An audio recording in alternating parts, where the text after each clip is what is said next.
Ladies and gentlemen, good day and welcome to the Q1 FY22 earnings conference call of RBLBANK Limited.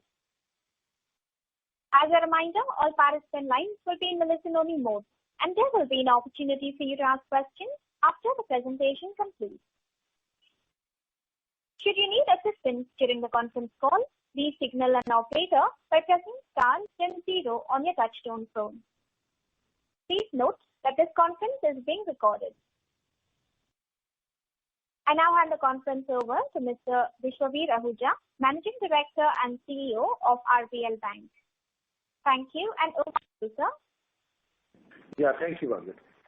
Good evening, ladies and gentlemen, and thank you for joining us for a discussion on RBLBank's financial results for the first quarter of FY22.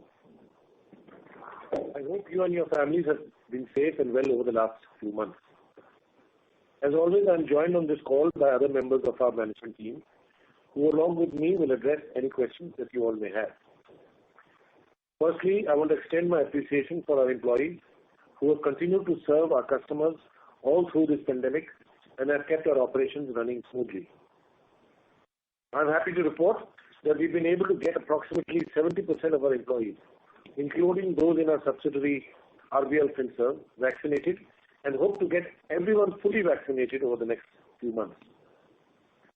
As the pace of vaccination continues, we hope that life and economic activity will normalize to pre-COVID levels soon.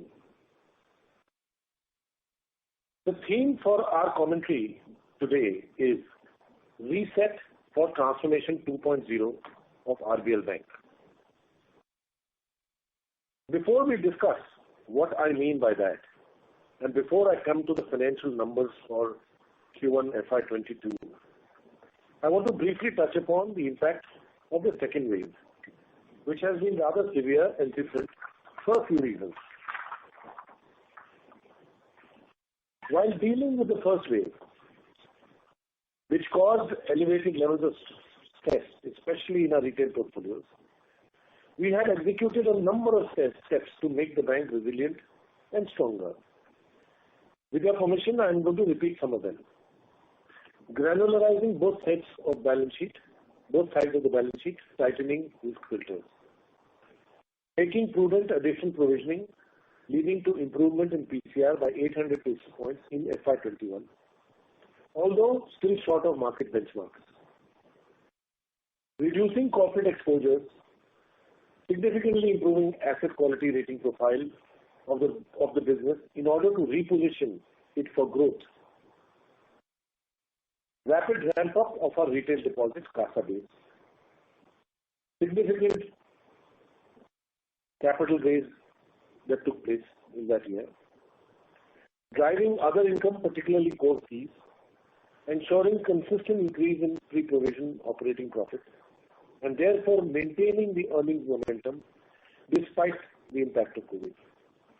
And then significant reduction in our cost of funds to enhance competitiveness in our lending to facilitate build-out of the new secured loan products. These measures do stand us in good stead entering FY22. However, just as the environment was returning to near normalcy in March, we faced the impact of the second wave, which was far more severe than the first, especially impacting our small retail borrowers, including salaried customers, small businesses, and our rural customers where the impact was the highest. All of which were just coming out of the effects of the first wave with some difficulty. For our bank, these businesses have been our core focus areas. So despite the planned counter-cyclicality in the big business mix that we have, the impact that we faced was higher across the board than some of the other industry players.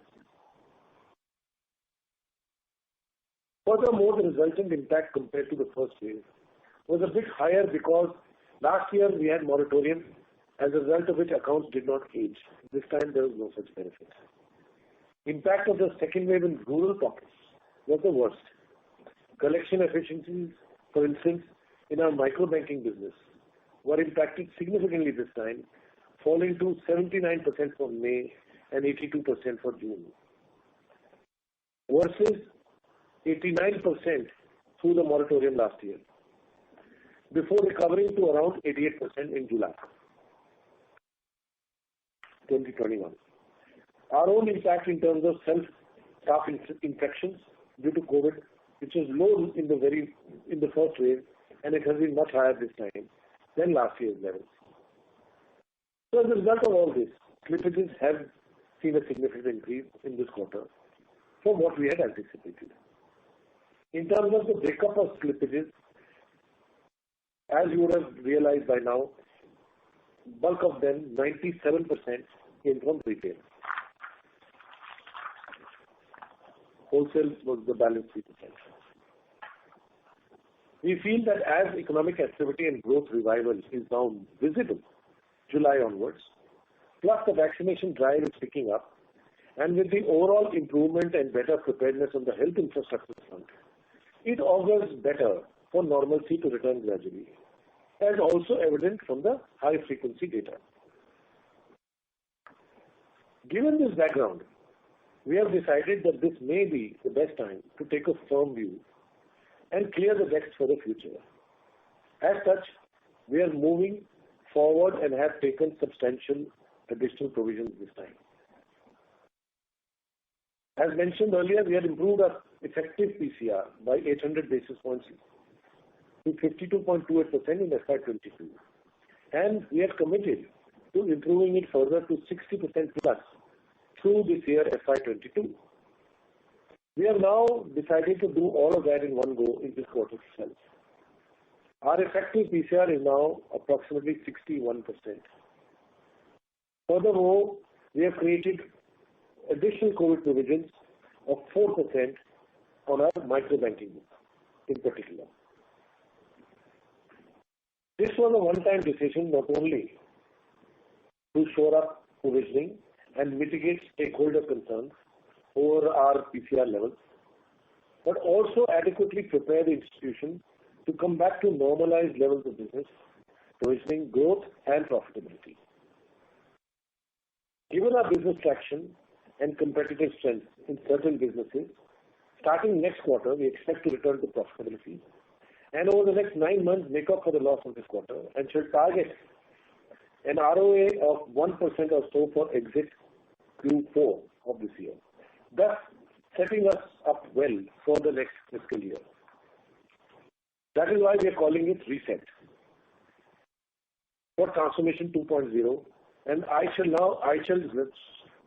shortly outline the tenets of this Transformation 2.0, which will drive the institution.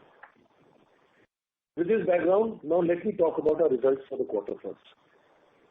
In terms of asset quality and related provisioning, our GNPA and net NPA as of June 30th were 4.99% and 2.01%. Our provisioning stance has ensured that our net NPA is down sequentially as well as over this time last year, June 30th last year. Our total gross slippages were 1,342 crores in this quarter, and net slippages were 1,069 crores. Our recoveries and upgrades this quarter were 276 crores, or 21% of our gross slippages.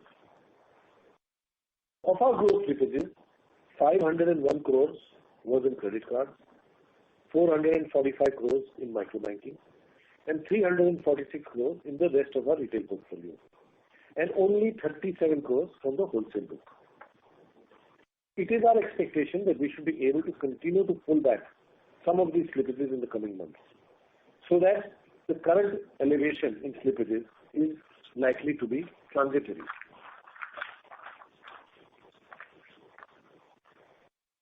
Since markets have started opening up in July, as lockdown restrictions have eased, things have started improving on the ground.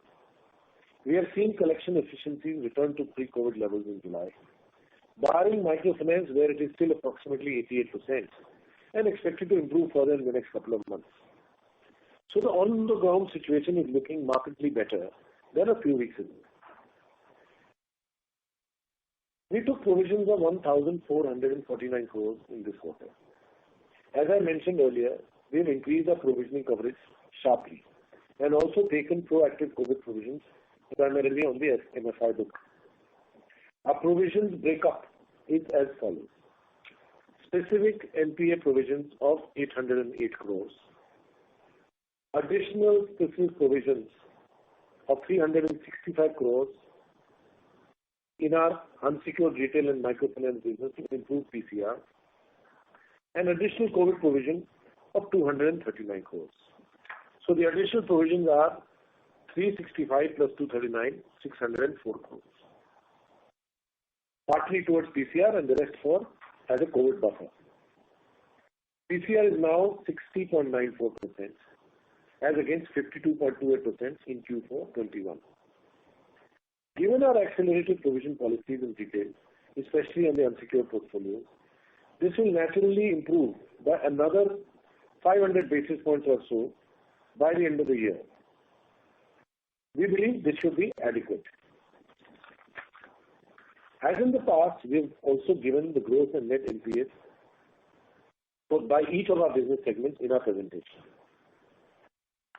Now going into wholesale advances. The composition of the wholesale book continues to be strong with negligible exposure to the vulnerable stress sectors, and it is primed for a good revival.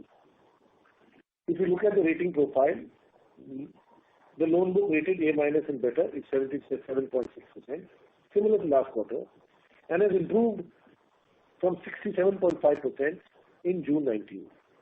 Incremental lending over the last 18 months or so has been largely to A- or better and is reflected therefore in the overall rating mix. On the retail front, our PCR is now, on credit cards, our PCR is now 75.4%, in line with our policy of providing fully and writing off in 180 days. In micro banking, as mentioned earlier, we have taken accelerated provision to increase PCR to 83% on the entire impaired book plus the COVID provision. Lastly, on business loans, our PCR is approximately 45%. In the small unsecured business loans, we have again, like in the MFI book, taken a provision of 75% on the impaired book, as against the normal internal policy of 25% in each quarter. Quick comment on restructuring and the ECLGS schemes. Our total restructuring as at the end of the quarter was 1,152 crores, as against 933 crores as of Q4 21. The current restructuring portfolio constitutes 1.98% of our advances. Of this, wholesale was 435 crores and retail was 715 crores, both slightly above last quarter's numbers. We have taken requisite provisioning on the same. On ECLGS, our total disbursements as of date have been 1,478 crores, as against 1,212 crores as of Q4 21. Of this, 876 crores was in wholesale and 564 crores was in retail.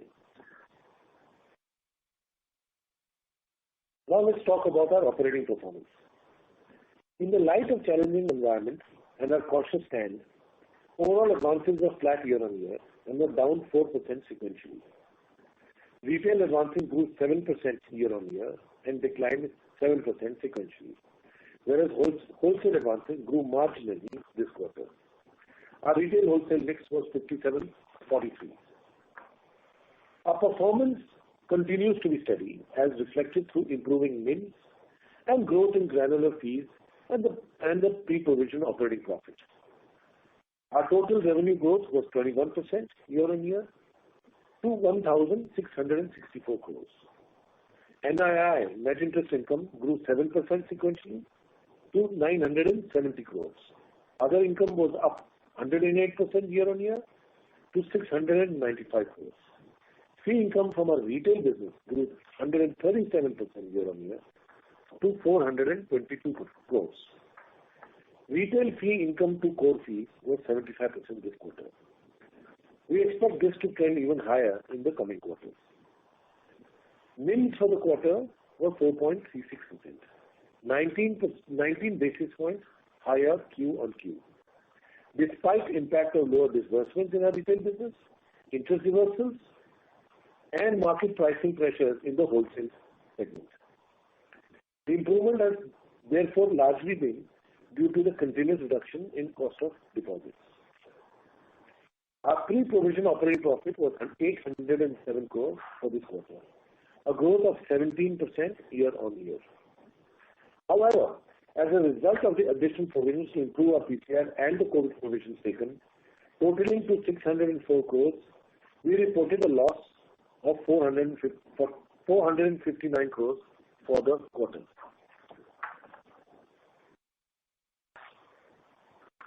On the retail deposit franchise, which continues to be very encouraging, our deposit momentum remained very strong. As stated previously, our key objective has been to grow granular retail deposits.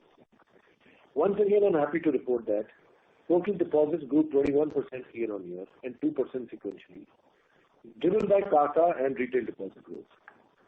CASA ratio increased 1.9% sequentially and 3.6% year-on-year to 33.7% at the end of the quarter, driven by, as I said, CASA deposits growth, which was 35% year-on-year and 8% sequentially. The share of retail and small business deposits as a proportion of overall deposits also increased 240 basis points, 2.4% sequentially to 39.6%, up from 37.2% in Q4 21. And this was 7.2% growth year-on-year. Our liquidity levels continue to remain high, with average LCR at 134% for the quarter. Our cost of deposits came out at 5.2% for Q1, a decrease of 107 basis points year-on-year and 25 basis points sequentially. We expect to further cut these rates over the remainder of the year while sustaining retail acquisition momentum. Our capital adequacy ratio as of June 30th, 2021 was 17.2% with a CET1 of 16.1%. In terms of our branch and distribution network, we closed the quarter with 435 bank branches, up 6 branches in the quarter, and 1,422 BC branches, up 57 branches during the quarter. With this, I will now hand over to Harjeet to talk you through some details on the retail businesses for this quarter. Thank you, sir, and a very good evening to all. I'll outline for you our Q1 FY22 experience and how are we seeing things as we move forward from here. Let me start by growth. Growth dropped sharply from third week of April, part self-imposed given the environment and partly due to lockdowns and infections. Therefore, how are we seeing things today? Most urban markets are now open and one is seeing resumption of business activity. Bounce rates are back to normal at Feb-March 21 levels. Resolution rates in the first delinquency bucket, which is 1 to 29 days past due, is back to normal now. Other buckets from 30 DPD to 89 DPD are almost near normal, but sharp falls in resolution rates in May and June in these buckets on account of physical collections is not happening, led to much higher bucket sizes. In July, we have seen the first bucket size, which is the 129 DPD, reduce to below Q4 FY21 levels for business loans and cards. The second and third buckets are still higher and will come down in the next 2 months. Rural semi-urban markets are still lagging behind by 1.5 to 2 months because of restrictions in some of the states like Kerala, West Bengal, and parts of Maharashtra. Also, this time, these markets were more hit by infection. Collection efficiency in July in microfinance was much better than previous months, but still low at around 88%. We expect this to improve in the next couple of months. Let's talk about the impact on our portfolio for balance of the year. Gross slippages in Q2 of this year are expected to be similar to Q1 on account of higher balances in delinquency buckets. pain is expected to be more in microbanking. We expect slippages to start reducing and returning to normal from Q3 onwards. In microbanking, the customers moving into NPA were paying till April 21, hence recovery chances are much higher. We have already seen that approximately 27% of our customers who slipped in June have paid in July. However, recoveries will happen towards the end of the loan tenure as these customers do not catch up on their missed EMIs, hence don't get upgraded or normalized. On COVID restructuring, under the Resolution Framework 2.0, we centered this more around the secured loan business, and we did about 179 crores of restructuring, and a small amount in the microfinance business of about 81 crores, and almost nothing in cards. Total COVID restructuring between 1.0 and 2.0 today stands at about 718 crores, which is 2.2% of the book. Little bit about the future business growth strategy as we see today. In credit cards, our new card issuance is ready to be back to March 21 levels. We issued around 82,000 cards in July till the RBI embargo on new card issuance on MasterCard network came into effect from 22nd of July.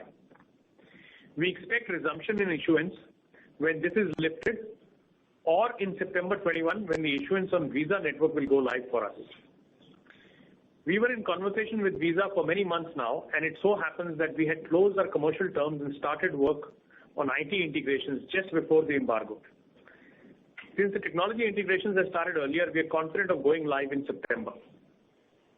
We had initially expected a shortfall of about 150 to 200,000 new cards this year versus a plan of around 1.4 million cards on account of this disruption. However, we are confident of covering much of this gap over the balance of the year with earlier than expected launch of cards on the Visa network. Card spends had taken a hit during Q1 FY22, but we've seen a very, very sharp pullback in July 21. We crossed 3,400 crores of spends, which have been the highest ever since the launch of the business. On microbanking, rural and semi-urban markets, as mentioned earlier, are about 1.5 to 2 months behind urban markets in opening up. So you should see microfinance business scale up with a lag of 2 to 3 months. Our focus will be to start doing business in districts where collection efficiencies are comfortable. We also see opportunity in the MFI discussion paper floated by RBL.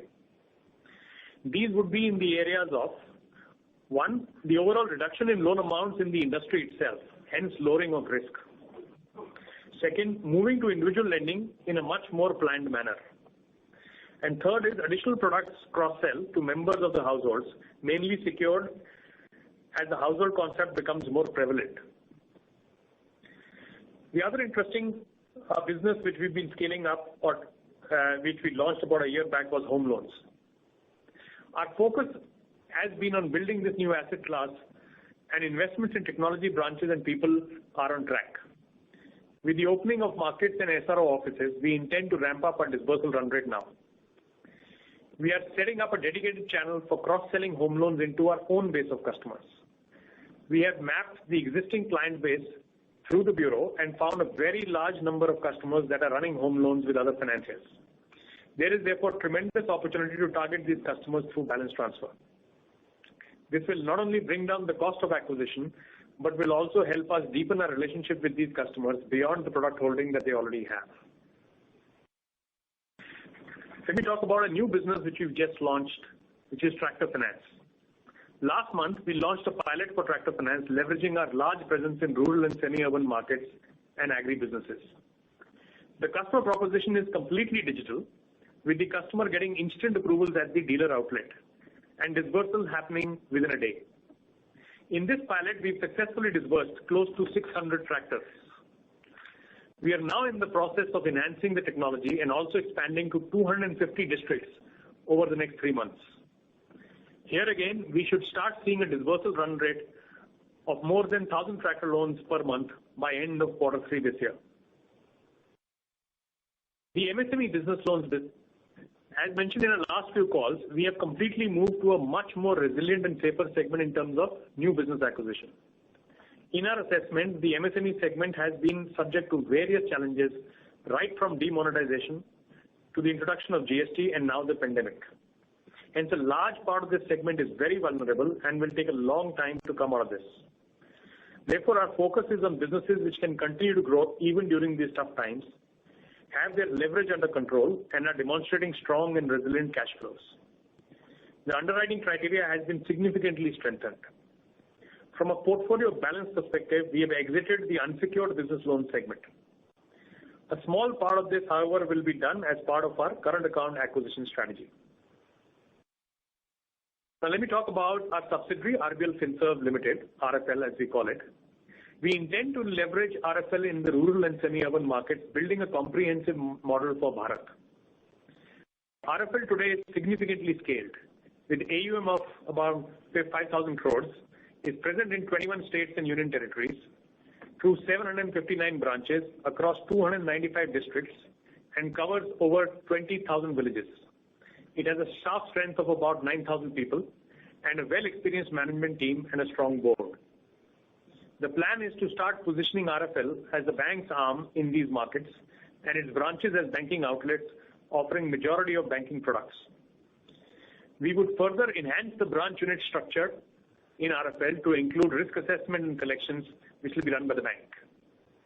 We would be deploying comprehensive analytical scorecards and models to aid the front line for customer selection and decision making. We would share more on this strategy in the coming months. While we will remain completely focused on collections over the next quarter, you will see that there is enough work happening to move into newer growth areas, and we should start seeing results from Q3 onwards. I would now like to hand over back to Mr. Vishwavir Ahuja for his concluding remarks. Thank you, Harjeet.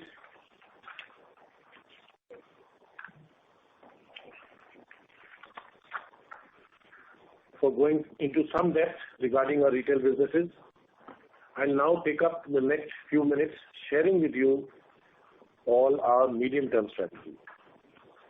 In my address of May 4th, 2021, at the time of the last quarterly call, I had mentioned about the reset we were planning to do in our business approach, capital allocation and capability. I'd like now to give some more color regarding the same and also enunciate a medium-term growth approach for the bank. The principles of RBL's Transformation 2.0 are built around the following tenets. Emphasizing certain right to win franchises, a phrase we used earlier, where we have a reasonable starting position in terms of scale, market share, and capability. Incorporating business learnings across market ups and downs, and an ability to deliver above cost of capital return over market cycles. The franchises that meet these tests today are credit cards to start with. In cards, notwithstanding the temporary hiatus because of the MasterCard situation, our plan still is to issue between 1.2 to 1.4 million cards in the current fiscal year. We today account for approximately 10% of new card issuances in the country and with a 5% total market share approximately. We expect to retain this in this range over the next 2 to 3 years. While we have seen higher than normal credit costs in FY21 and perhaps in the first half of this year, this business will continue to generate profitable returns and return to pre-COVID levels in the second half of this year. Our approach over the next 2 to 3 years would be to continue to focus on partnerships with other relevant and well-known brand platforms like Zomato, Bank Bazaar, etc., to be added to expand reach, access to customers. We are undertaking a significant ramp-up of our investment in technology, app design, risk, infosec, and service architecture in credit cards over the next 18 months that will make us even more competitive, not just against the larger players, but also vis-a-vis the fintechs that are redefining customer experience significantly. We also have to be mindful that cards proposition is being expanded to other segments in India through the buy now, pay later offering. And it is an opportunity for us to leverage our technology and risk management to start seeing the credit card business as a broader consumer offering. Till recently, our card franchise was standalone, but we have now started integrating this with other parts of our banking franchise in terms of cross-sell of savings accounts, insurance, and other retail loans and products. This has required significant technology intervention, which we have largely accomplished. We have around 2.5 million, about 83% of our card customers who use our My Card app. And this is an effective way to expand our services to them efficiently. Conversely, we hope to meaningfully expand our very current low card penetration to our 1 million branch banking deposit customers, which also we expect, the 1 million we also expect to double in 18 months through our traditional and more importantly through our Project Abacus. More on that I'll just elucidate in a little while, which is our digital platform. Now on to microbanking, what we are now calling in terms of transformation 2.0, transforming to Bharat Bank.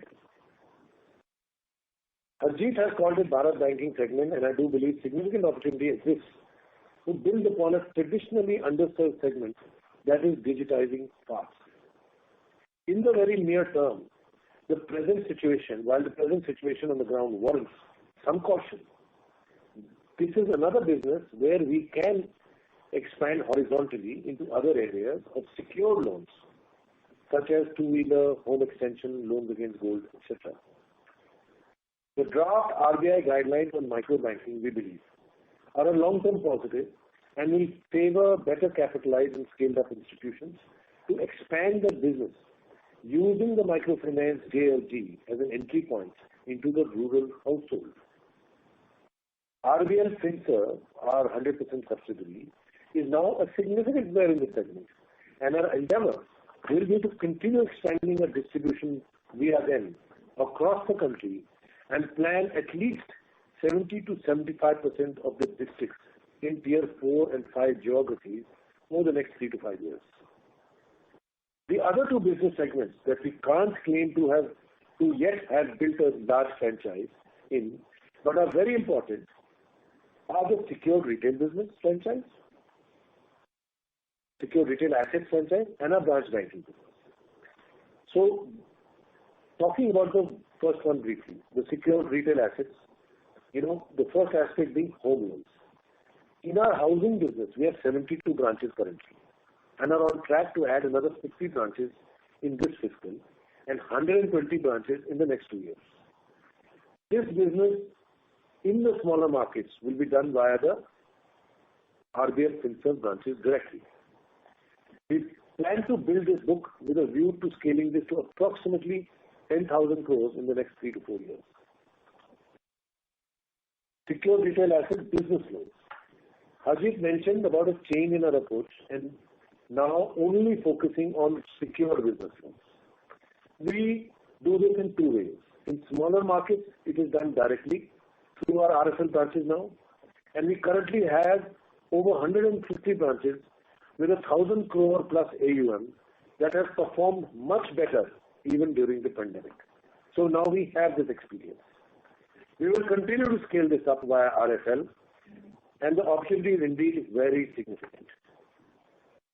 The second channel for our secured business loans has so far largely been DSAs in the metro urban markets. This is a low ROA business, of course. So we are progressively shifting to internal cross-sell and direct sales teams to minimize the costs and engage more with our business customers. We have already activated our branches for cross-sell over the last 12 months again. And we shall expand our branch, as we expand our branch network, this shift in proportions will become more visible to all. Now let's talk about branch banking, i.e. deposits plus. Actually, I should have put this right on top of our Reset 2.0, only because it is absolutely critical. It has delivered significantly during a very tough FY21. And with our digital capabilities, we believe we can move the needle here significantly, notwithstanding our small size of network. Let me first take the expectations from this business over the next few years. Our retail and small business deposits today are approximately 40%. I mentioned earlier 39.6%, which we want to take to 50% plus within the next 18 months or so. The current cost of deposits has come down very nicely to 5.2% for Q1 22. We should see it at 5% exit before the end of this year. Thereafter, we will keep narrowing the difference between us and the larger banks. We will continue to add 80 to 100 branches each year, primarily in metro urban locations, to add to our branding, customer acquisition and servicing. The branch banking business already does a significant cross-sell of 2.8 paid financial products per customer relationship. This scale and product penetration is expected to increase significantly. In fact, in our deck, we put a slide on this. The big delta of cross-sell that perhaps has been underexploited so far is that of retail assets and cards. This is now a major KRA for the team, and we would hope to be able to share more metrics around this over the next few quarters. And now to Project Abacus, something I had alluded to in my commentary last quarter and a little earlier today. This is a platform that we have been creating in a silent mode for the last 3 years. Our objective in doing so was to figure out how we could increase our customer base in Tier 1 India, chiefly our card and branch banking segments, without having to disproportionately invest in high upfront fixed costs of branches, people, etc. Our view was that as India takes to a digital financial services, will there be a way for us to create a bigger customer base on our moderate branch and people presence? We have been funding this on a shoestring internally thus far, but now are quite confident and prepared to up the investment and exposure significantly. This platform, and you will see some details of it on slides 53 to 55 in our presentation, already does as much business as our regular 400 plus branches by way of new accounts at a fraction of the overall cost, and the traction we have seen on this during COVID, if sustained, can dramatically change the way we do business with consumers, and the scale and depth we can create can be a positive surprise. All the design, tech and workflows for Abacus have been done in-house. We did not know it then, but this is what the startup world now calls a neobank. Our belief is that incumbents need to leverage their branch and banking understanding to do a complete makeover internally to stay relevant to their customers. In other words, build all that a neobank has plus the deposit licenses that a bank brings. The change will encompass a complete cloud-first technology transformation, customer backwards design, people with different skill sets, and an execution approach that is more akin to a single-threaded team than a typical bank is used to. We have successfully executed against all these requirements of tech skills agility thus far in this 3-year period, but as we said, on a very low scale. It doesn't imply that branches and people are not needed, but that these are tightly integrated into our overall proposition for our customers. As Abacus becomes the main framework of our consumer bank, we will add a credit card customer base to this as well, which right now is a standalone of 3 million customers.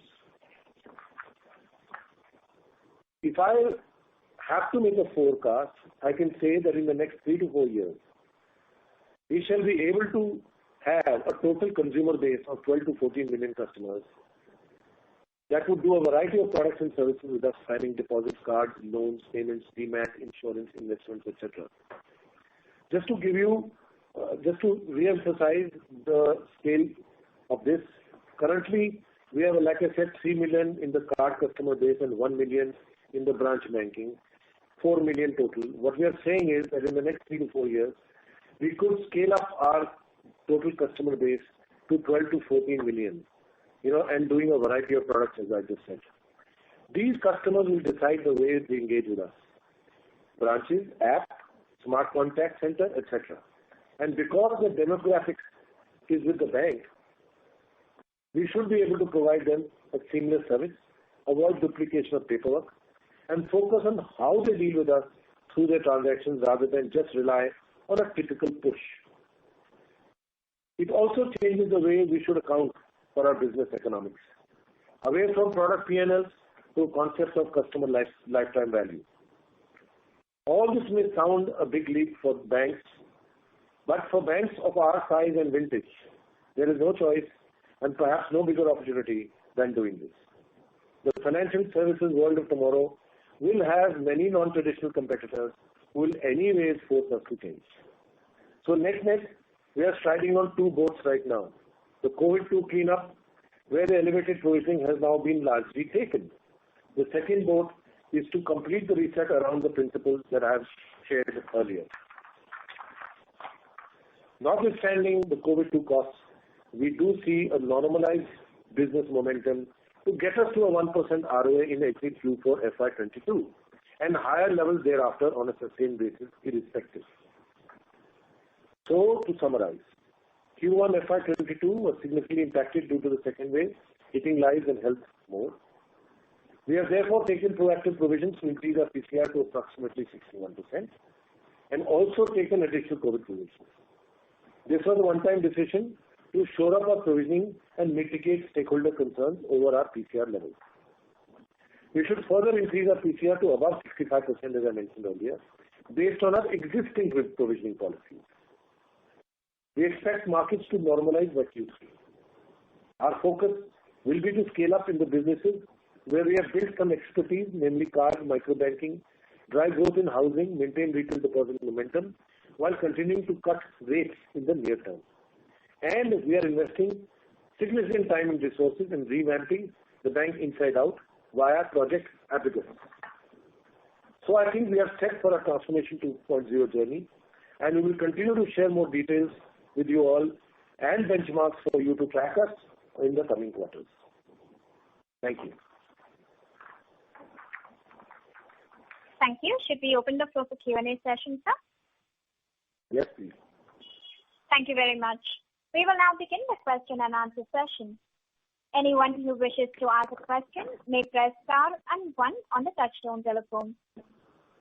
If you wish to remove yourself from the question queue, you may press star and 2. Participants are requested to use handsets while asking a question. Anyone who would like to ask a question, please press star and 1 at this time. The first question is from the line of Abhishek Murarka from HSBC. Please go ahead. Yeah, hi, good evening. So 2 or 3 questions. The first is on the home loan strategy. Now, basically, you said that it will be a cross-sell to existing customers and there would be balance transfers. So, if you can share some details around this, so what kind of customers, be it self-employed, metro, non-metro, or even from which kind of other financial. So, competing banks would have very low yields.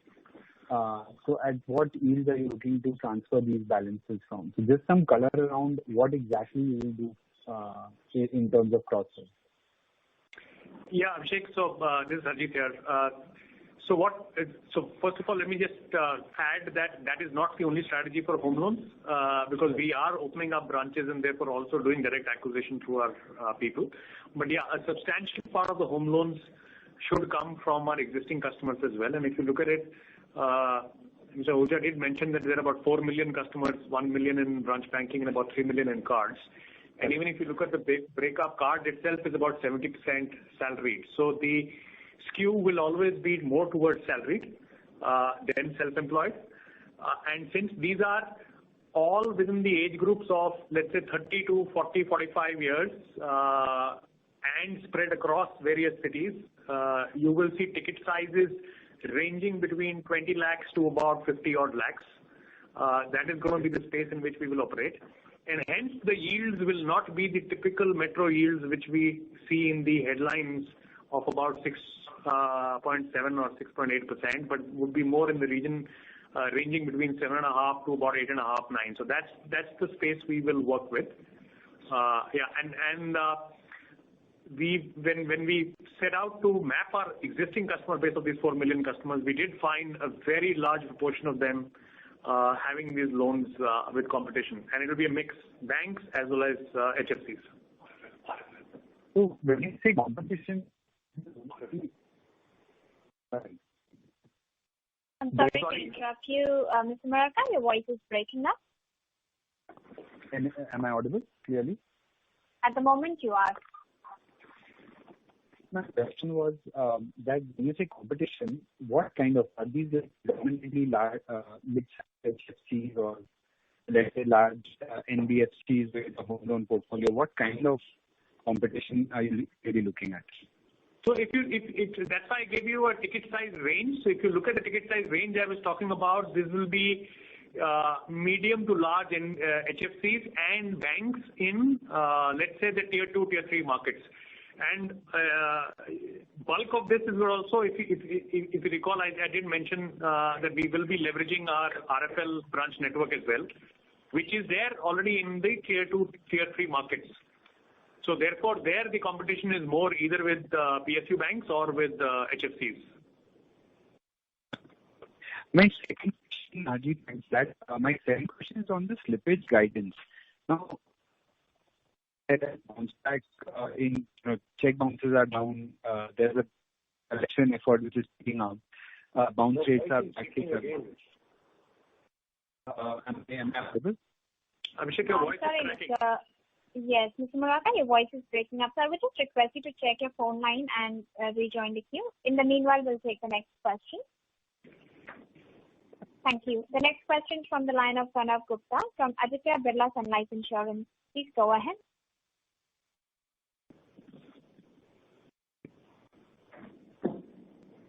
Pranav Gupta, your line is unmuted. You may go ahead with the question. Hello. Yes, sir. We can hear you. Yeah. Hi.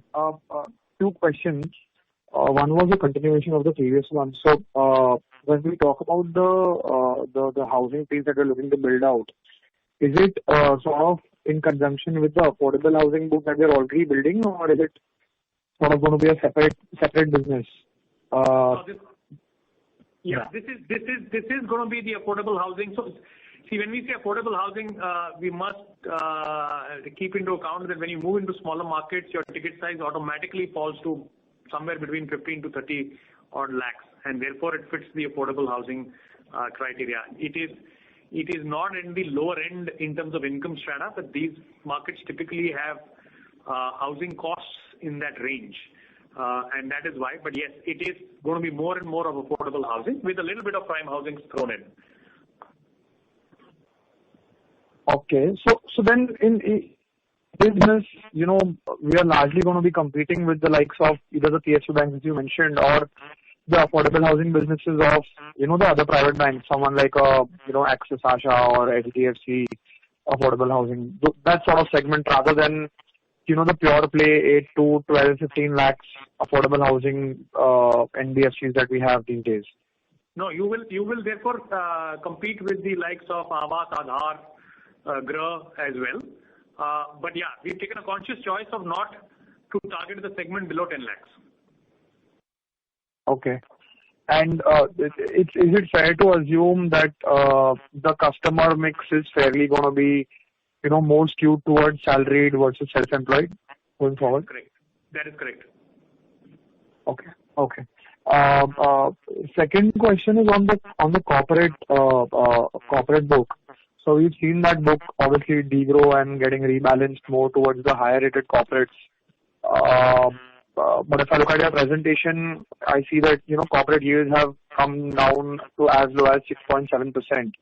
Now at your cost of funds, which is 120 basis points higher than the larger banks.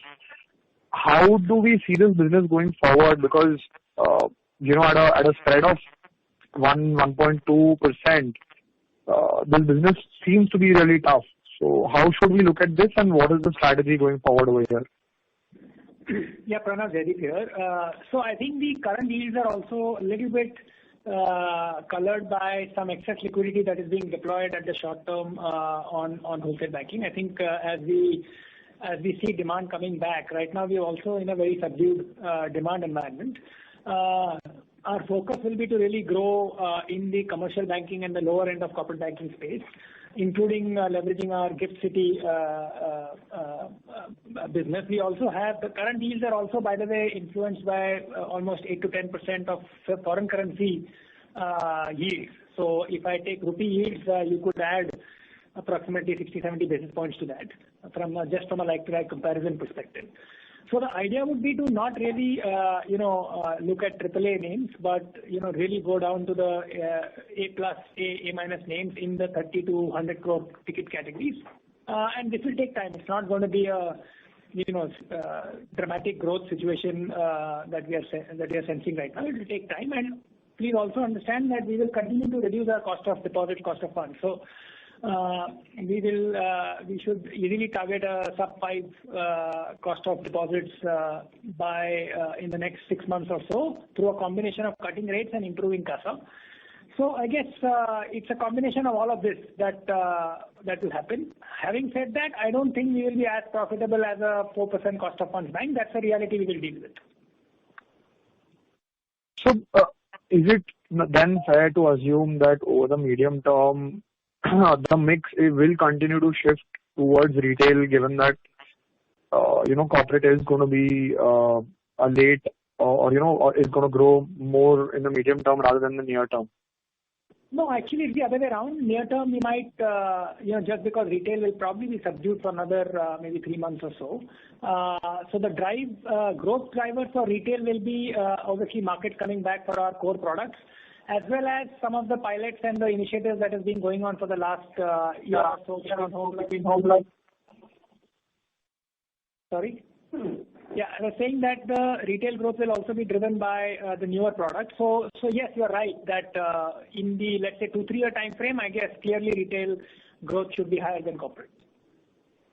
Okay. And could you give us the cumulative write-off on the credit card business throughout the pandemic, probably over the last 9 or 12 months? It should be in the range of, let's say, if I take the last 3 quarters, because there would not have been much before that, should be in the 1100 to 1200 crore range. Okay, and just one last clarification, sort of an obvious one, but still clarifying it. This GNPA and NNPA slide segment-wise that you've given is a breakdown of the 4.99% number, right? Rather than Correct. Obviously the individual businesses. Correct. Okay. So in that case, just one last follow-up. This 1 or 90 basis point number on the credit card business, sort of implying an overall stress level of 14 to 15% on the book. Is that fair to assume? If I include the write-offs and the restructuring and all of that. Yeah, see, if you look at credit costs for credit cards, I think we had about 10.5% give or take last year. And in the first quarter annualized, we would be, similar range, I guess, give or take, in terms of annualized credit costs. Sure. Thanks. That will be all from mine. So what was, pre-COVID running in the 5 to 5 quarter range is generally been running at about 10 quarter in COVID 1, and unfortunately in COVID 2, in Q1 also it's been elevated because of COVID 2. So, yes, so that's the range it has been running. We should expect this to come back to the 5.5% levels as we exit the year or second half of the year. Right, but I mean, if I just look at your customer mix, the details that you provided for the credit card business, a large chunk being from salaried, almost 70% plus, and even if I look at the mix of, within the tier 1, tier 2, tier 3 cities, almost 70% being in tier 1. Credit cost seems slightly higher. How should we look at this? You've mentioned that you've tightened the standards of underwriting going forward, but isn't it? It's slightly surprising looking at the details that you provided in the customer profile that at least this sort of credit cost. Yeah, I think you need to look at 2-3 things when you look at the credit cost for the cards business. If you look at the second pandemic, the entry rates into delinquency did not go up. They went up by just 1 or 2% over what was there, let's say, in Jan, Feb, March of this year. But what had happened was that your field collections actually, their efficiency went down dramatically in the months of April, May, June. And that is what has caused the buckets to bloat and slip. So your credit cost is going to be a function of what is your entry into delinquency, which, by the way, in the first wave was fairly elevated. But in the second wave, it was not elevated at all. And if you want to get a little flavor on this, if you look at the slide 47, where I've given you collection efficiency by buckets, you will notice that the first bucket, which is the 1 to 10 DPD, which is largely through telecalling, we did see a dip, but we quickly recovered there because the telecalling was still possible. But all the balance buckets are where the physical collection happens. And once that gets impacted, there will be a large flow through which will happen. So there is, this is something one will have to live with, that this flow through will happen. It will move into NPA. And then charged off and recovery will happen from it. So you will see a very large recovery coming in some part of this year, but a large part next year as well. Because these are customers which were perfectly fine. They were not stressed, but every time you have a delinquent customer, you need to go and collect. And if that collection machinery gets impaired, the flow through is that much higher. Sure. I have more questions. I'll probably connect offline and get better clarity on. Sure, Pranav. Thank you. The next question is from the line of Nitin Agarwal from Motilal Oswal Securities. Please go ahead. Hi, good evening, everyone. So a few questions. Firstly, we have now significantly upfronted the provisioning this quarter and covered a long distance on PCR. And yet we are guiding for nearly 1% exit ROA for the year. So while 1% of course looks good from where we are right now, but we just wanted to understand what sort of credit costs are we looking at for the year? And is this like a sort of a conservative number that you're putting out? No, so Nitin, sorry. No, go ahead. Nitin, I think, I guess it's a function of many things. I think we are, you could argue we are conservative. I think it's also that as we look at what has happened from a provisioning standpoint is that we have taken the extra PCR and the COVID provisioning to largely say that we should come back to some sort of a run rate provisioning by second half. And the run rate itself will be higher because of the mix of businesses we are in. And one of the things is that we need to have a substantially higher growth come back. So I think the balance sheet has been roughly similar sized for the last, COVID impacted period. And therefore the jaws of operating income being higher than cost, etc., will happen when the growth begins to materialize in the balance sheet, which we think should happen by early next year and not so much by the end of this fiscal. Okay. And the other question that I have is on the card business. Now, after the spends revival in July, how much further room do you think there is overall in expense normalization? And particularly the mix of customers also, while the share of transactors is going up, but that still remains comparatively lower versus others. So how is this mix likely to evolve? Yeah, so I think spend metrics July are at all levels, while in the presentation we've given you till June, but at July levels we are perhaps seeing the highest spend matrices across.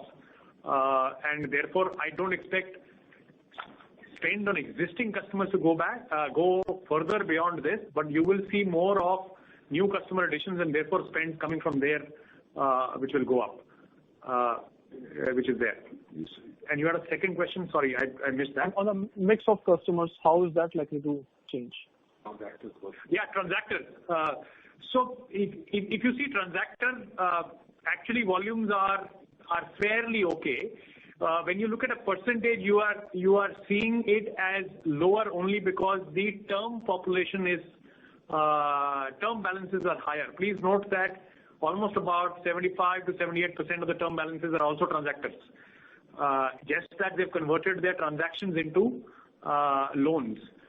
So the transactors are higher. In fact, across all at industry level, I think most of us will start seeing revolvers come back, because what has happened in this period is that most of the revolvers have flowed into delinquencies or NPAs, and therefore the revolve balances have actually started coming down.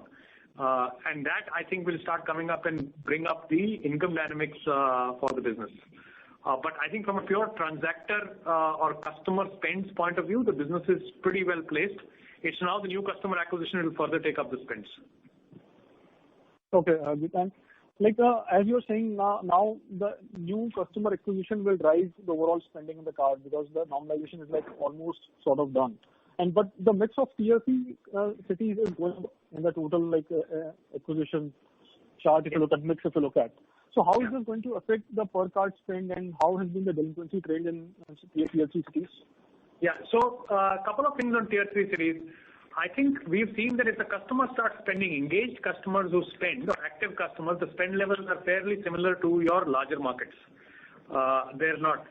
The only thing one has to work on in that the active rates in tier 3 cities are lower. And therefore that is what one has to work on to see how do you get those customers engaged at the same level as what the large market customers are. And that predominantly also happens because large market customers are used to using their cards because they're multi-carded. And hence that same effort has to be made on the smaller market customers. From a delinquency perspective, tier 3 markets are better than the larger markets, purely because the leverage is much lower. Okay. And lastly, if you share the data points on interest reversals during the quarter and what was the impact on margins due to that?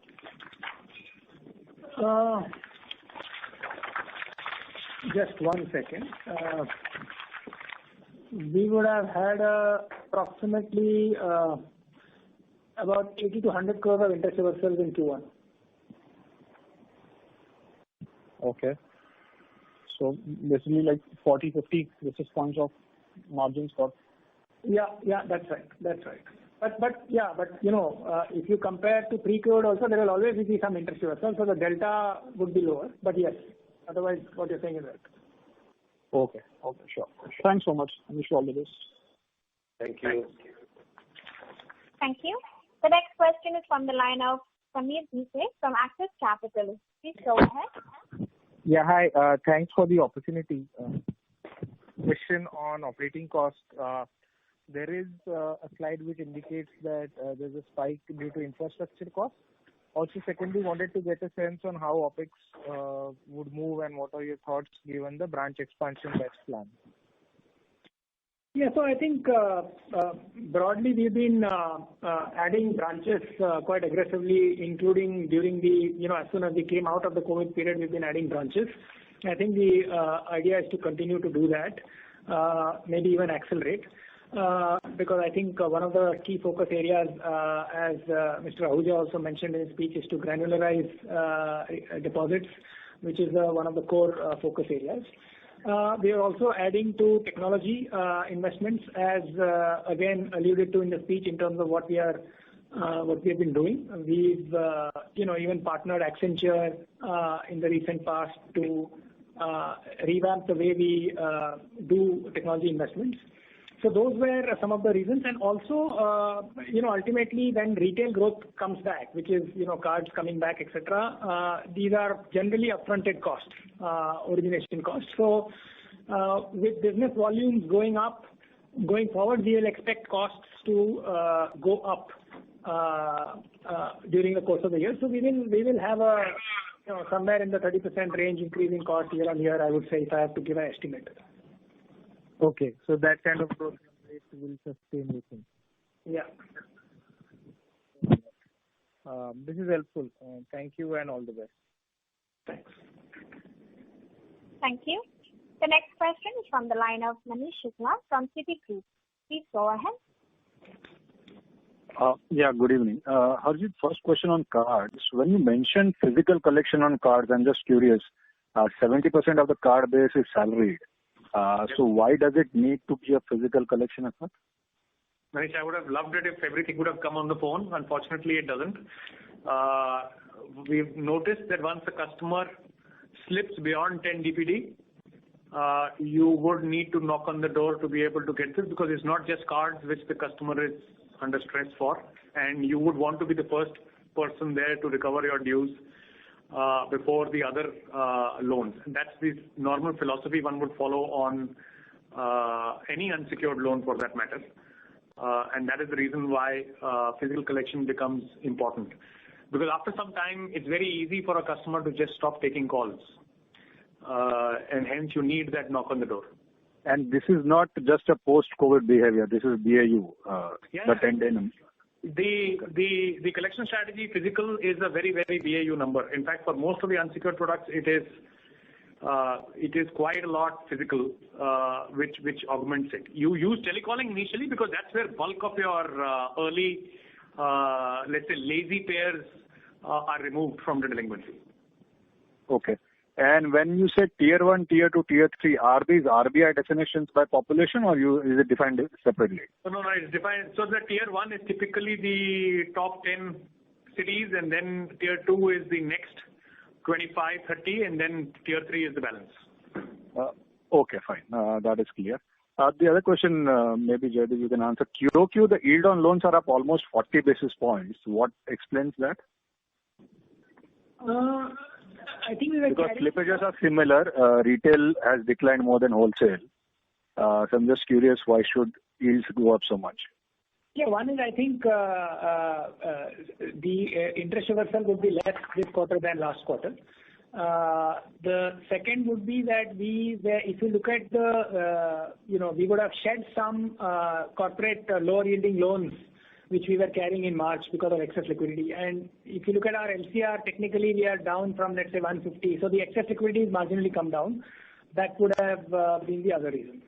Yeah, so that was my second question, the 20 percentage point fall on LCR QOQ. I mean, where has that got deployed, or how should one look at it? Because the balance sheet growth in aggregate doesn't show up in the aggregate numbers, hence I'm wondering.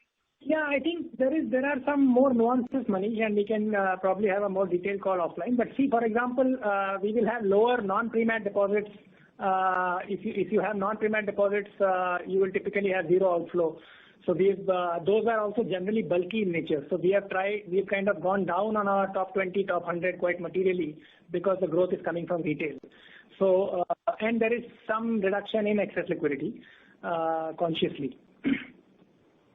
Okay, right. Really, the last question, we talked about exit ROA at ballpark about 1%. Any thoughts around exit NIMs? Oh, yeah.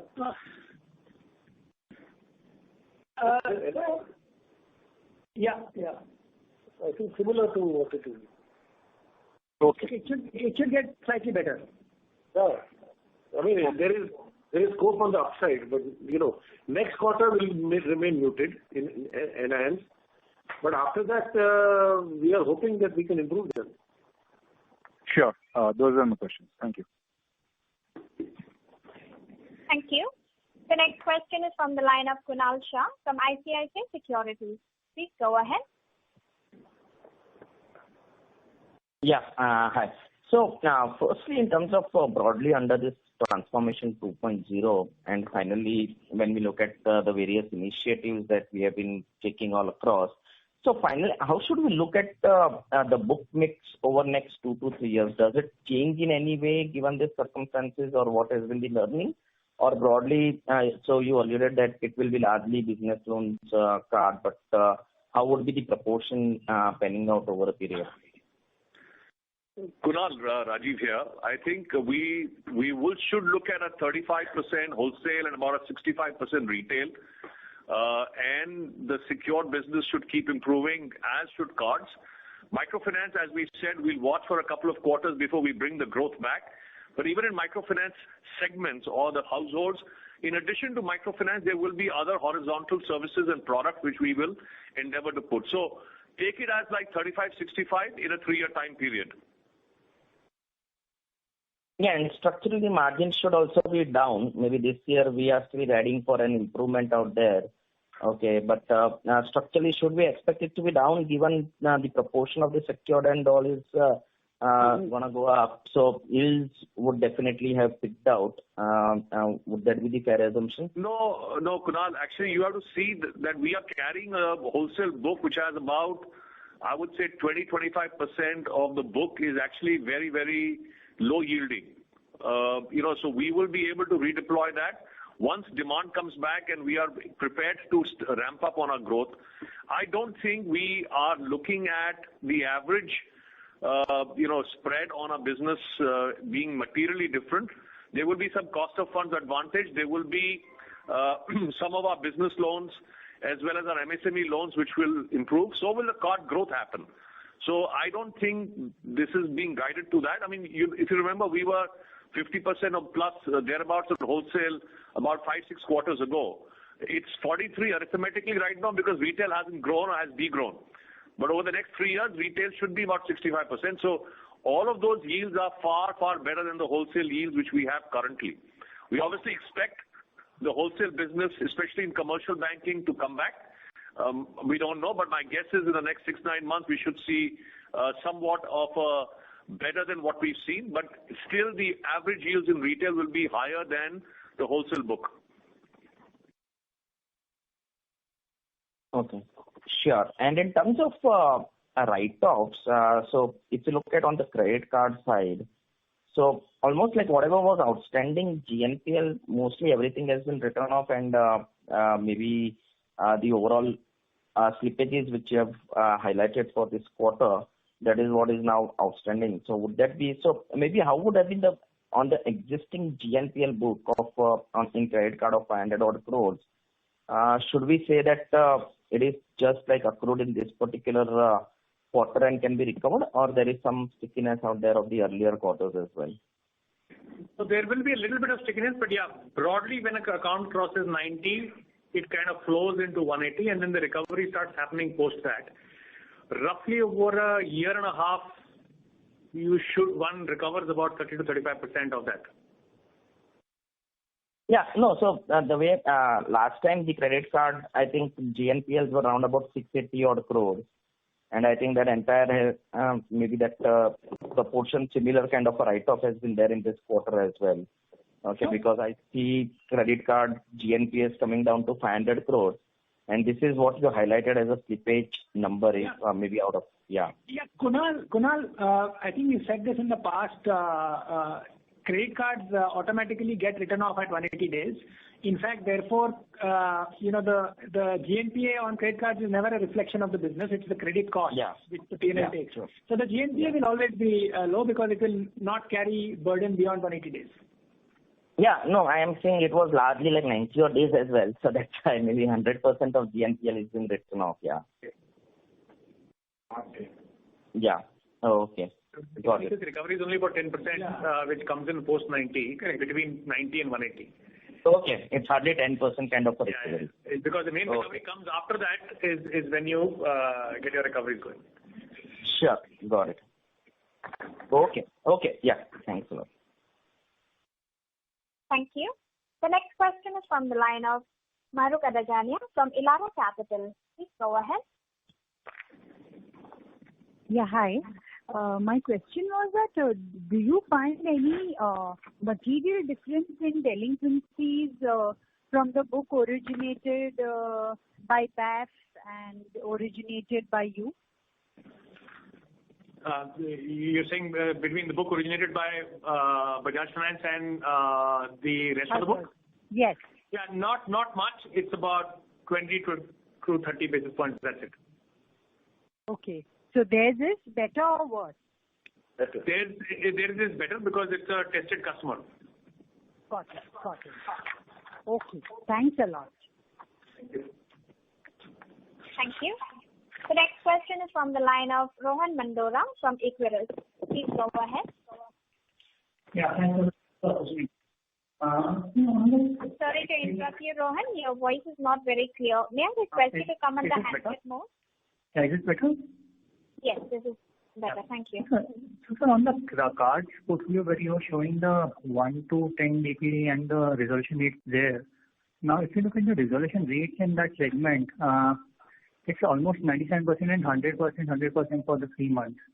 And still the flow through is pretty high. So would it be fair to assume that these are just the month-end numbers, and during the month, if there is some slippages, that those would have flown through into the higher buckets? No, the card collection, card resolutions, card runs by what we call as cycles. So it's not month-end numbers. You have to keep in mind that the 1 to 10 DPD resolutions, when you say 100%, is not 100% resolution, it's 100% as in it's indexed to pre-COVID. Typically, these numbers run in the region of about 96.5 to about 97.5%. The real slippage which you are seeing is because when you see the next buckets where the resolution fell, which is what I was referring to earlier, where the field collections fell. Those numbers, if you see, dramatically reduced. Sure. And the second was on the current account circular. Is the impact of that completely over on our books, or is there some further outflow that can happen on the current account? Because we may not be having a 10% market share in some of those accounts that we may have current account relationships. Yeah, this is Surendra here. So on the current account circular impact, there is obviously a little bit of gain and a little bit of loss which is expected. We are working on both sides of it right now. Most of the impact has been assessed. It may not materially impact us over this period. There is some more impact left which is going to happen in the month of August, but it will not be material to make an impact on the overall business. Sure. Actually, lastly, in terms of the exit quarter ROA of 1%. Sorry? Yeah, go ahead. Yeah. So, sir, in terms of the exit quarter ROA of 1%, is it contingent on the business as usual credit cost that we are factoring in for 4Q? Or will it still have a slightly elevated credit cost in 4Q? No, but by Q4 we should come back to reasonably close to BAU credit cost. Sure, sir. Thanks a lot. Thank you. The next question is from the line of Sachin Upadhyay from Play Securities. Please go ahead. Hi. Thanks for taking the question. Just wanted to know 2 things. In terms of, you just highlighted that 25% of the customers corporate effectively low yielding. Could I actually know the book duration or tenure?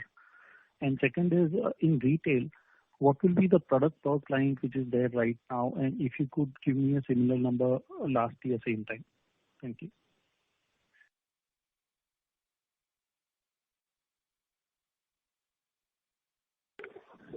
What is the question? I didn't understand the first question. The duration of the wholesale book portfolio, which is low, is quite short. Quite short, yeah. So that will be less than 3 months? Yeah, in the 3 months, 6 months range. Yeah. Okay, fair enough. On the product holding, Sachin, can you repeat the question? So I am looking at product per client in the retail segment. If you could kind of share that data, as in what will be the current product liability asset both mix per client in retail? We have a product holding in the retail world at 2.82 right now. And it is improving in the range of about 15 to 20 basis points on an increased base of customers every year. Okay, thank you. Thank you. The next question is from the line of Jai Mundra from BNK Securities. Please go ahead. Yeah, hi sir. Thanks for the opportunity. I have a few questions. First, on your slippages, so you had mentioned that even the 2Q may have similar kind of slippages. So just wanted to check, is there any element of regulatory prescription as to why the slippages are slightly higher at maybe 10% annualized? I mean, like there was an RBL circular on daily tagging of NPA or anything else which may have led to higher slippages apart from the COVID, of course.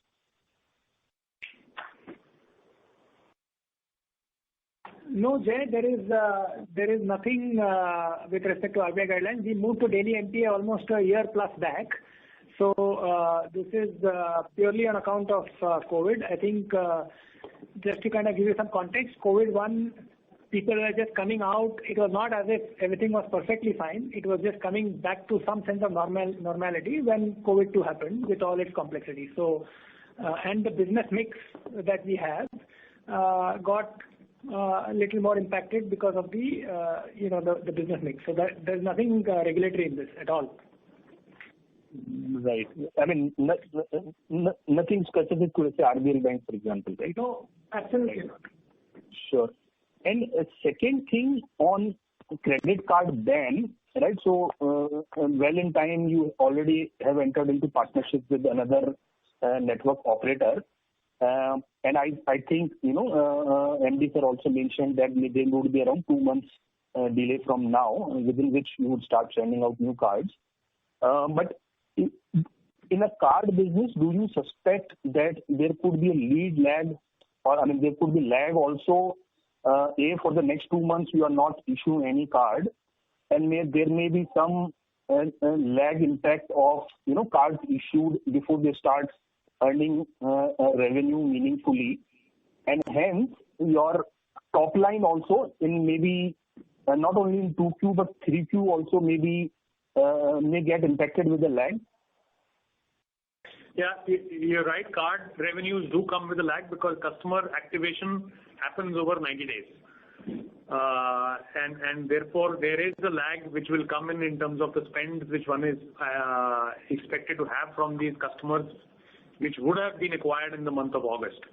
But I think luckily we've been able to shrink that timeline, and that is why we said that we should be able to launch that the new partnership in September. Now, if you look at even July, we were despite the ban, we were still able to issue about 82,000 cards. The reality is, whenever we launch Visa, we will launch and start sourcing a little earlier. So the objective is to try and minimize this.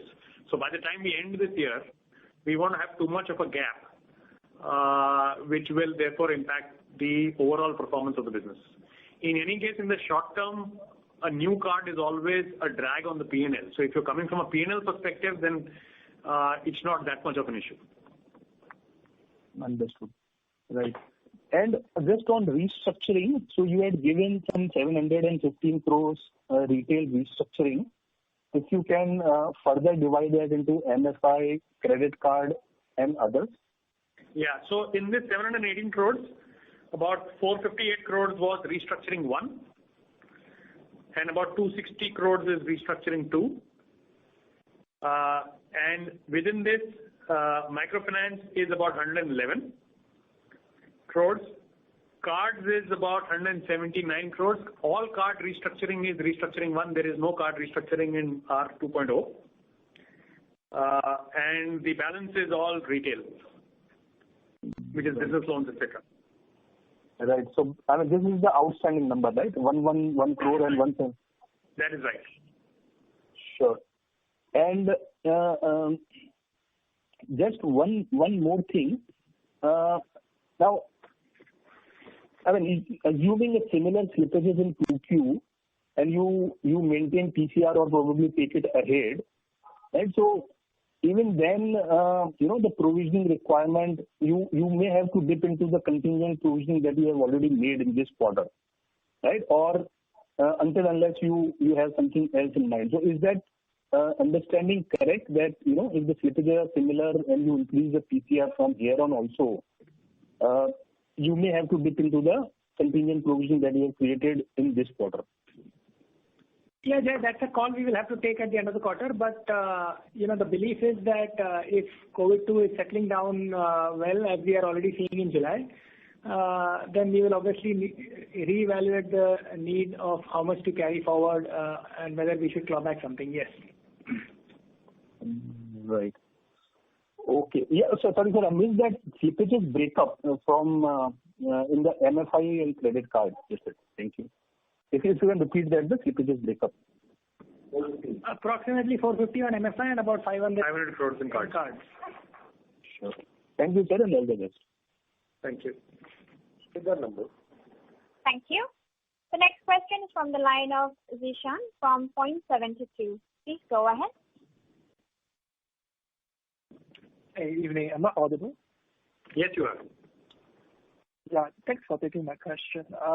So first on growth, just to clarify, so is it safe for us to think about this year, FY22, as more of a transient year on growth because of COVID? So maybe we are likely to see like flattish loan growth similar to last year, and then FY23 we will start our kind of growth phase. Yeah, I think you're right. FY22 will be a year of consolidation. We could see growth in the second half. Like we said, our other businesses could grow, wholesale banking could grow, retail assets could come back, housing will certainly grow. Microfinance will be a little circumspect until we see a clear line of recovery in the rural markets, which are lagging urban markets. So yeah, I think we could grow overall as a small percentage, but I don't think I can call that, something which is dramatically changed. We'd rather use this period to get some of the other stuff we are doing much stronger, and FY23 could be a more normalized year of growth. Obviously, on the back of a lot more clarity on where things are and what we would be doing in terms of our risk exposure and management. Got it. That's clear. Thanks. And the second is on the credit cost. So your guidance was second half likely more like 4Q, likely a BAU kind of credit cost. Should we assume like somewhere around 200 to 50 bps of credit cost as a normalized credit cost, or?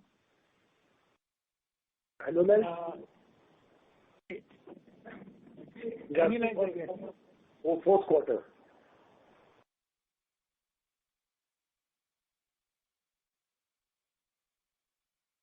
Yes, that is right. Right. So BAU credit cost annualized is about 250. Yeah, I mean, it will also make a difference basis the product mix, but broadly, if I want to kind of give some split here, we should expect cards to normalize to somewhere in the 5.5 range plus minus, which was what we were doing pre-COVID. Microfinance could run at about 2.5%. Secured retail will run at about 1.25%. So I think it will depend on the mix. But yeah, broadly we should be in that range. But we will want to see when we get there before giving stronger guidance. Got it. Understand. So on restructuring, are we seeing more inflows in the current quarter? And is there any color on where the total restructuring is going to end up? If you look at least on the retail side, when I gave you the numbers, you will notice that the numbers in the second restructuring are fairly much lower than what we saw in the first restructuring phase. We are seeing a little bit of restructuring happen in the business loans in the MSME segment, and a very small amount happening in the microfinance segment.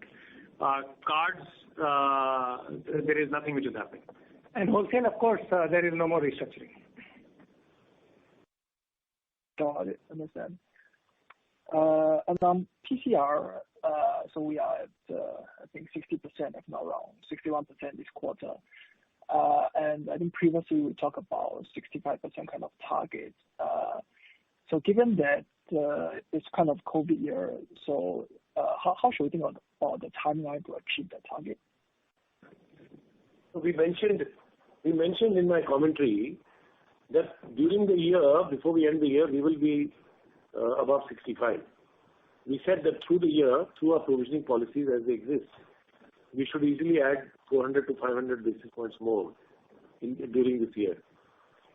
And so hopefully that should happen by itself. Got it. Understand. Okay. I mean, and just lastly, so we also have that COVID buffer on top of that. Right. So if I put all this together, is this safe for us to think about credit costs this year to be higher than last year because we're bringing our PCR up? Yes, credit costs, because you've taken I mean, effectively, year-on-year, PCR would have gone up 13-14%, FY22 over 21.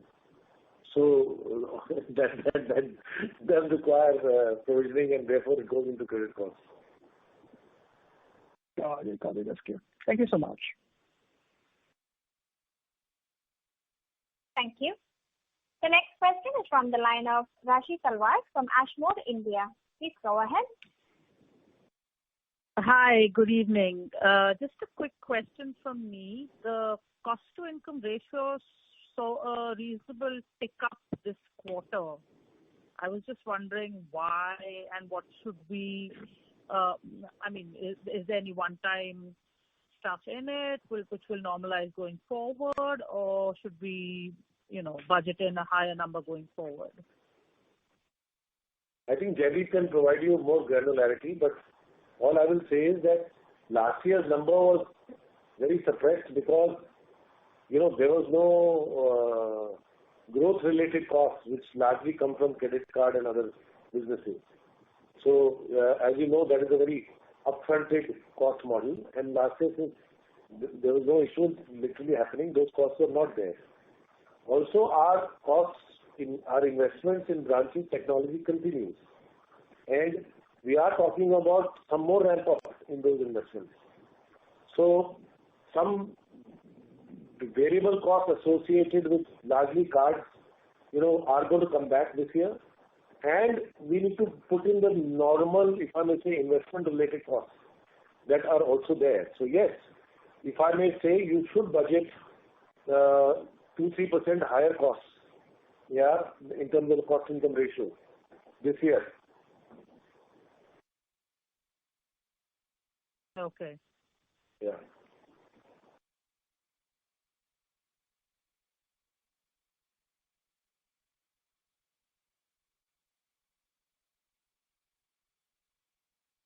Thank you. Any other questions? No, I'm done with my questions. No, I'm asking Jaideep. Do you want to clarify what I said, or are you okay with that? No, that's fine. And I think just a point to add that as we are in the current environment, we are also not substantially growing the balance sheet. It will be a single-digit kind of a growth situation. So, somewhere I think on the same cost base, we could be much bigger, and which will begin to kind of reflect itself starting next year. So to that extent, that's also the other reason, because we could support a much higher balance sheet at the same cost. So that will happen over a period of time. And that is how the cost to income should also trend down after the subdued growth situation starts transforming itself.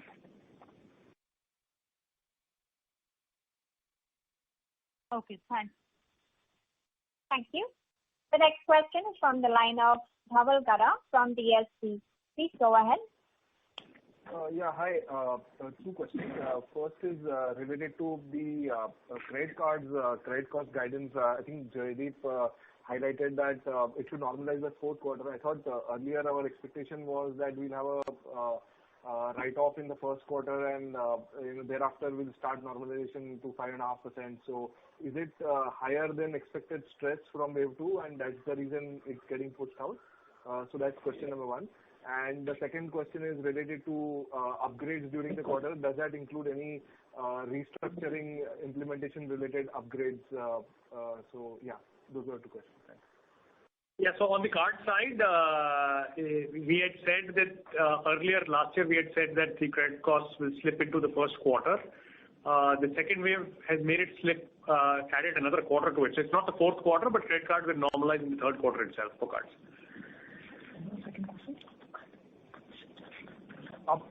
Thanks. And the second one was upgrades during the quarter. Does that include any restructuring implementation related upgrades?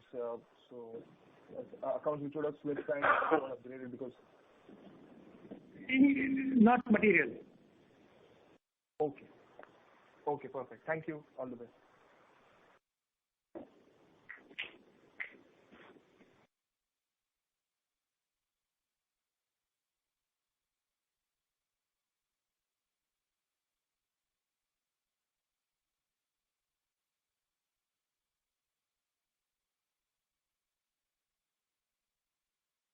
Are we there?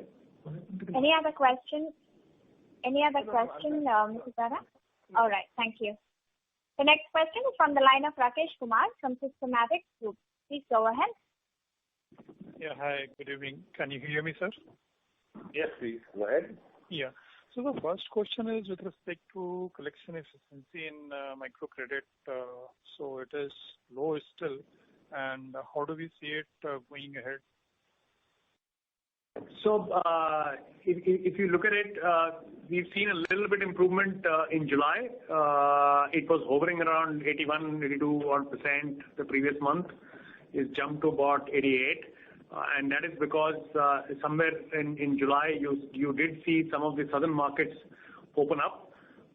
We still have some markets around West Bengal and Kerala is still under some restrictive opening timings. It will climb up, but as I said, I think it's about 2 months behind urban markets. So you'll see these inch up over the next 1 or 2 months till it reaches comfortable levels of about 95% plus.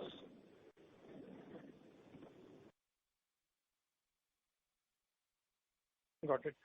Second question is with respect to that a majority of high yielding credit books either has slipped or has got restructured. But I am very surprised that your credit yield has actually moved up. And LCR thing is very very deceptive because it depends that how the high quality liquid asset composition is. So if you provide what is the excess SLR and excess cash you are holding on a quarterly basis, that would help more because it does not explain complete impact on margin. And I think that margin is kind of at the top level. Is it going to fall from here, and how much? So if you can help me on this second question. Thanks, sir. Go ahead. Yeah. So I think margins will have multiple factors. The proportion of different businesses. We have yields as high as 20% on a blended average basis with cards, vis-a-vis as low as the lowest corporate book advances could be as low as 4.5%. So I think it's a wide variety, and it will depend on how the mix shapes up. Plus, it gets influenced by reversals of income basis slippages in each of these categories. Having said that, I think from an expectation standpoint, I think as we go towards the end of the year, as slippages normalize, especially in the higher yielding books of microfinance and cards, clearly that will be one tailwind for margins, along with, of course, reduction in cost of deposits. In the very near term, we could be flattish to marginally down, maybe 10 basis points down. It's very difficult to predict given too many factors here. But in the near term, I would say it is probably a little down rather than up, but exit should be trending up. That's how I would look at it.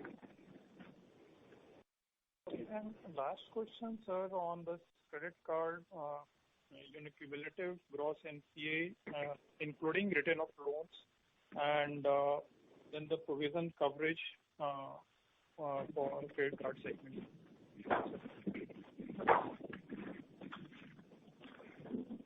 Is that information there on one of the pages? Cumulative written off, GNPA plus cumulative written off. On cards? Cumulative written off from when? Yes, from the last 1 year. Yeah, so last year we wrote up about 10 to 10.5%, and you have about 4% as the GNPA. Is that what you're asking? Yes, that was the question. Thank you. Thank you, sir. Yeah, thank you. Yeah.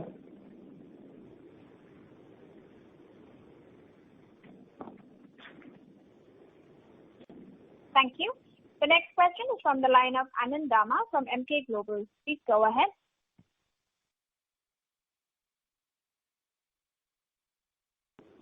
Anand, your line is in the talk mode. Please go ahead with your question. Sure. Yeah, thanks.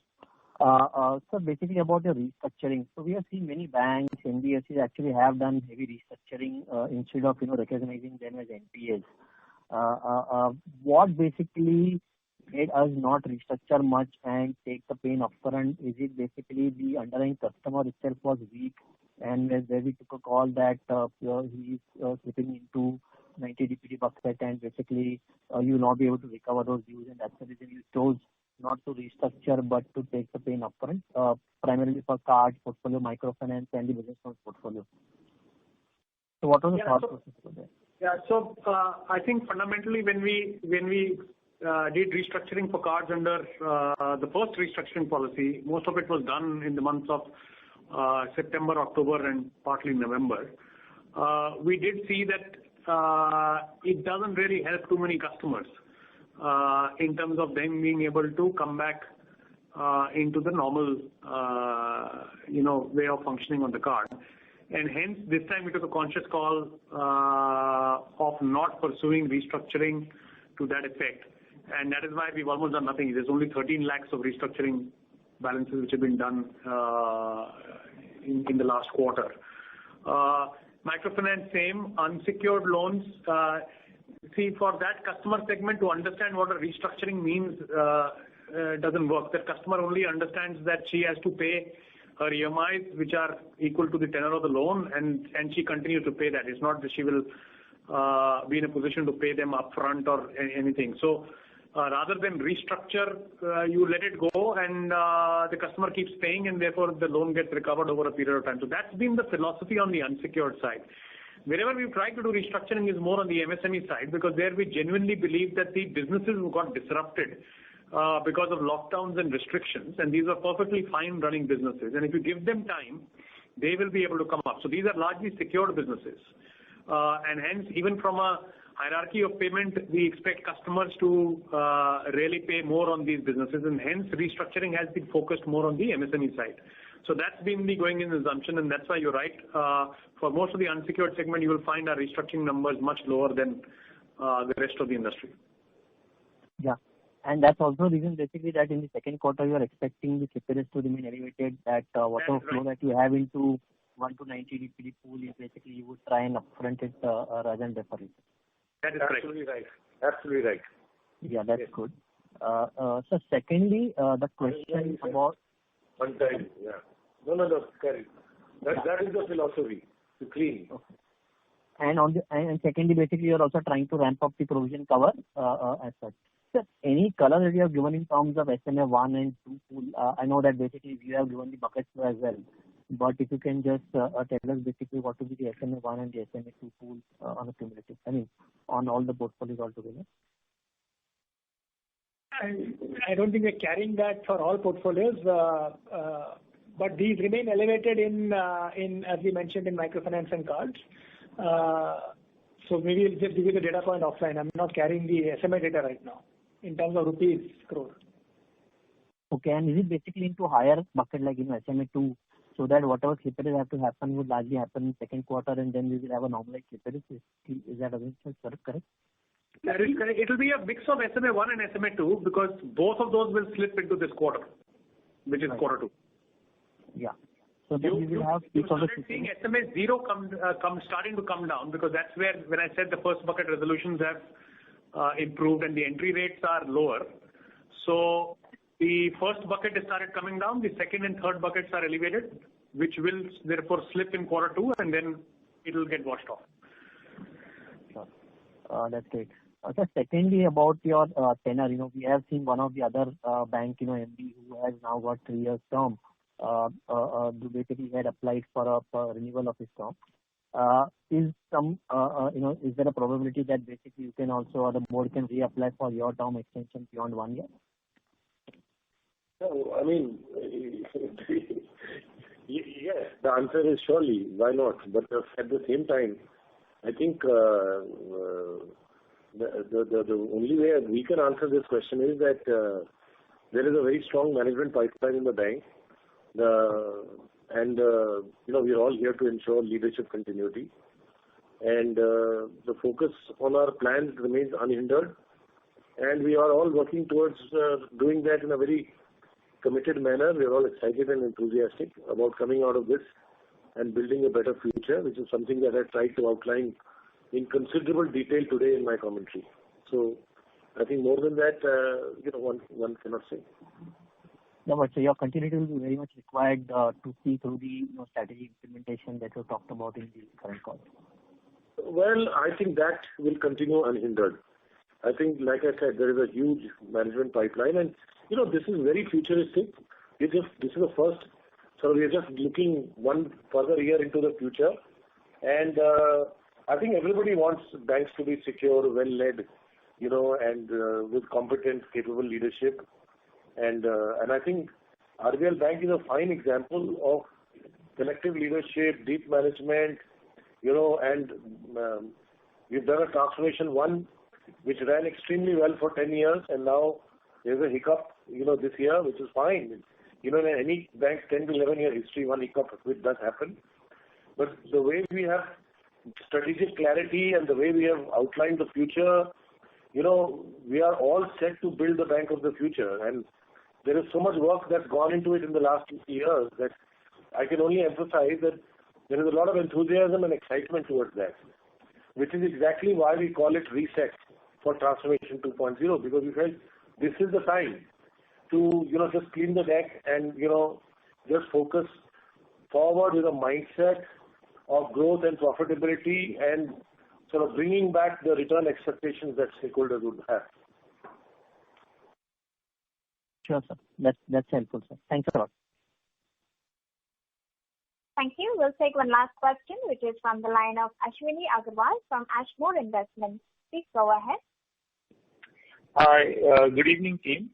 So, I'm going to circle back to the questions that have pretty much dominated the whole evening. And Mr. Ujay, you said that, you wanted to clear the deck and get expectations in line with what they would be as a going concern. So my question is, why not take the entire credit cost, the elevated credit cost that you expect in Q2 from SMA2 and SMA3 in this quarter itself and have the September quarter credit costs, come closer to normal? I mean, the banks moved into losses, very large credit costs that you've upfront. You've taken the provision coverage to 60%. Why not 65% straight up and be done with it? Why are you spreading it out over 2 or 3 quarters? No. 65% clearly we don't have to do anything more. Our current conservative provision policies, are such where the policies itself provide for 100% or 75% in most cases. Therefore, without having to do, like this time, we had to take a conscious decision to take the additional provision.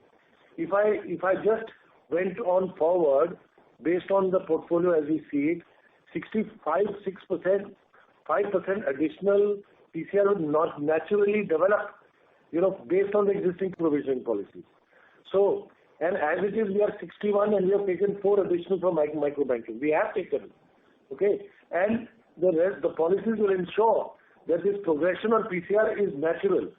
It is not going to require another extraordinary, if I may say, action on our part. So it is exactly that we have said. We have said that 65% should be, so it is happening naturally.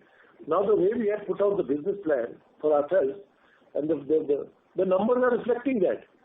So we are saying that we will be able to absorb that, revive profitability in the second quarter, improve profitability in the third quarter, and hit a certain benchmark that we have targeted in the fourth quarter, which I have indicated. So it's a journey. Rest of it is a board and a management decision at some point, Okay. The second question is again on my micro banking book today is provided 83%, and I have another buffer. So, and for all the other businesses, I think we have elucidated our approach in a very elaborate manner today. So, it's a question of where you want to take it. 83 plus 4 is already a hell of a lot. No, I agree with you. My whole point is that when you're taking 1,426 crores, why not take that number to 1,800 crores and be done with it, so that next quarter onwards you revert back to the 700, 800 crore provision number and your ROA starts flowing through. What's the point of spreading it over to September, carrying it for another quarter? it is not a spreading. It's also a question of I can't take more than 100% in certain cases. No? See, my point is that this is what we have declared today, at the end of the day.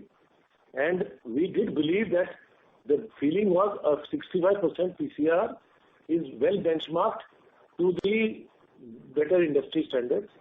We were short of that. We have brought it to that. Okay? And that is exactly what I wanted to say. We have done 61%. We have taken additional COVID buffer for 4%. And in the rest of the year, another 5% will happen on its own. So the PCR coverage could actually turn out by the end of the year close to 68-70% by itself. More than that, I cannot say. Yeah. Okay. The second question is on operating costs. I mean, you spoke about hiring a consultant. You spoke about new branches. Yeah. Hello? Yeah, sorry? Yeah, we spoke about operating expenses. Rashi also asked this question. I mean, the delta in operating expenses, especially the other operating expenses, is about 107 crores between the March quarter and the June quarter. And if I compare it year on year, it's up by 150 crores. I mean, it's a very large number in the context of, asset book that's not growing. Even if I had, say, you added a number of branches, you kind of put out an effort to grow your credit card book. I mean, this number is very large.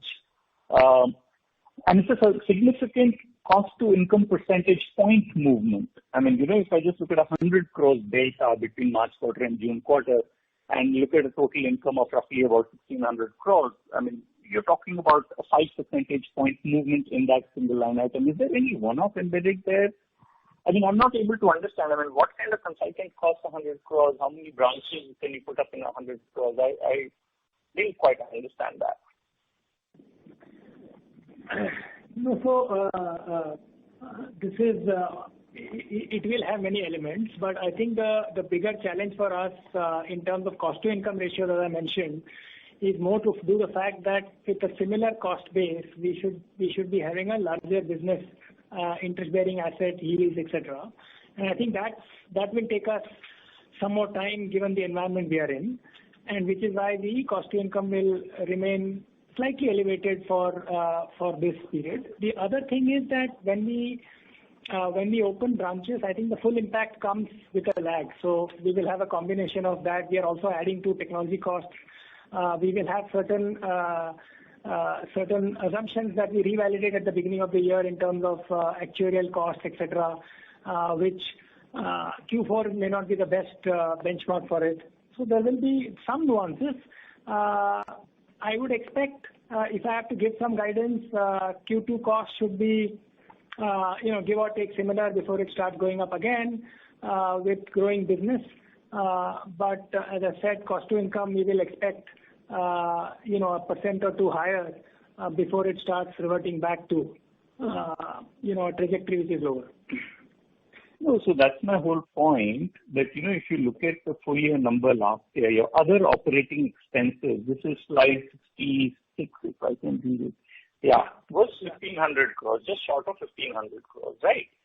You were saying that first, second quarter would be 1,000 crores and third, fourth quarter will be slightly more. So let's take 600 crores average for Q3 and Q4. So you're saying that the 1,500 crore line goes to 2,200 crores for fiscal 22. I mean, that's a very big jump. I mean, could you help us understand what's driving this delta of 600, 700 crores on an annualized basis?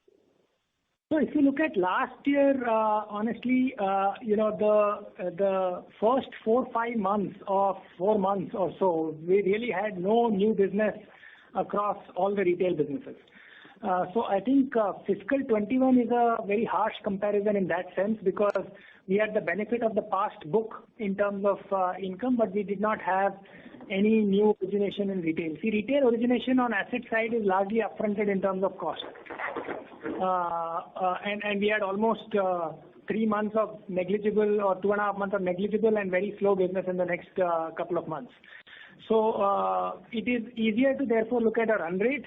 At an overall level, we are at about 850 crores, give or take run rate, which will probably be there for 1 or 2 quarters before it inches up. Yeah, I think this discussion, let me assure you there is no I mean, if you are asking if there is anything mysterious or one-off, no. Answer is no. It's just the way Jaideep is explaining it. And, further detailing we can do offline. We'll also... Sure. Yeah. Sure. Thanks. Wish all the best, sir. Thank you. Thank you, team. Thank you. Ladies and gentlemen, we now conclude the Q&A session. If you have any further questions, please contact RBL Bank Limited via email at ir@rblbank.com. I repeat, the email ID is ir@rblbank.com. Thank you. On behalf of RBL Bank, that concludes this conference. Thank you for joining us, and you may now disconnect your line.